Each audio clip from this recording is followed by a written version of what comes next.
Las 52 personas que iban en este barco turístico gallego no olvidarán fácilmente la pesadilla que vivieron a bordo.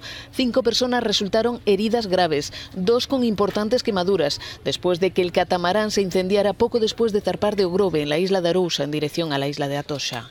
Testigos aseguran que oyeron una explosión a bordo, posiblemente en la cocina, lo que desmentiría la primera hipótesis de que el barco había chocado con una batea.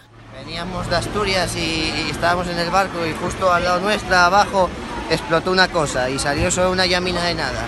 Y de repente todo el barco en llamas, muy heavy.